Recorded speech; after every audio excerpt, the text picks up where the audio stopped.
আসসালামু আলাইকুম প্রিয় বন্ধুরা, আজ চলে আসলাম মতলব উত্তরের বেলতলি লঞ্চ ঘাটে। কিন্তু এসে দেখি আগের সেই লঞ্চ টার্মিনালটি এখন আর নেই, হারিয়ে গেছে।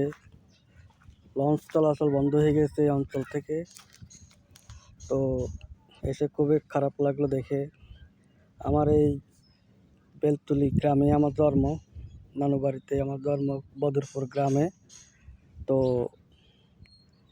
দেখেন বন্ধুরা, চারদিকে শুনশান নীরবতা, দোকানপাট সব বন্ধ হয়ে আছে, কোনো দোকান খোলা নেই, আগের মতো যাত্রী নেই, কোলাহল নেই, চারদিকে শুধুই নীরবতা।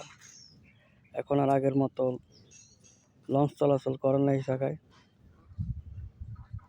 দেখেন এই হাঁসগুলো ক্যামেরাবন্দি করে নিলাম। নদীতে গোসল কেটে ঘাস শুকাইতেছে উপরে এসে। তো বন্ধুরা, সবাইকে আসসালামু আলাইকুম, সবাই ভালো থাকবেন।